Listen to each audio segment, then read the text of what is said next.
2 दिवस झाले पिसायला वानरानं अख्ख्या गावात कव्हर करून टाकला आणि ते पकडासाठी फॉरेस्टवाले आले 2-4 पिंजरे घेऊन. पण तुम्ही असं मंदातून नको भाऊ, मी सांगतो तुम्हाला पहिलेपासून तवरीक तुम्ही फॉलो करून घ्या.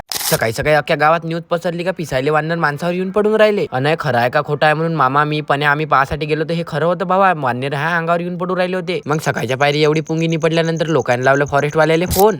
मग दुपारच्या पायरी फॉरेस्टवाल्यानं हनुमान गेट टाकून गाडी आणली गावात. त्याच्यासोबत हा भला मोठा पिंजरा आणला लटकून मांग. त्यानं पिंजराचा आणून टाकला आणि कसं बंदर पकडायचं हे सांगून दिलं. बाकी ते गेले घराकडं. मग पाहता पाहता इकडे अख्ख्या गावातले लोक जमा झाले ते पिंजरा कसा सेटअप करायचा म्हणून. मग म्या दिली थोडीशी झाली आयडिया. गावातला तुम्ही सर्वात हुशार माणूस पहा म्हणलं, तो म्हणजे तुषार पोरपटे. भाऊले फोन लावल्याबरोबर चराट वराट घेऊन बिलकुल रेडी मध्ये आलता तो. जे पिंजरा केला सेटअप का इकून दोरी सोडली का तिकून गेट पडलंच होय. पण हे झालं तर बंदर अंदर गेल्यावरची गोष्ट. भाऊले म्हणलं आता बंदर अंदर कसं घालायचं. त्याच्यासाठी तुषार पोरपटेनं जुगाड लावलं होतं. घरून न्यूजपेपर घेऊन आला आणि आप्पाजीले म्हणलं काहीतरी खायचं घेऊन या. मग आप्पाजीनं आणला थोडासा मालपाणी, माणसाले घुसवलं अंदर, बंद सेटअप करून घेतलं. आता इकडं सब सेटअप झालं. आता फक्त त्या पिसाडलेल्या वानराची वाट पाहू राहिलो होतो. ते एकटाच बसून होतं टीनावर. ते भलाय तिकडे एकटं बसून होतं, पण त्याला पाहासाठी इकडे 50-60 माणसं जमा झालती पण त्या गावातले. आणि हाच आहे तो महान व्यक्ती ज्यानं पिंजऱ्याचा सेटअप केलता, तुषार भाऊ पोरपटे. तर आपण आता उद्याच्या ब्लॉग मध्ये पाहू की बंदर पिंजऱ्यात अटकलं, पकडलं का झालं त्या बंदराचं. तर तुम्ही तोपर्यंत आपल्या पेजला फॉलो करून घ्या. चला तर मग टाटा बाय बाय, भेटू उद्याच्या ब्लॉग मध्ये.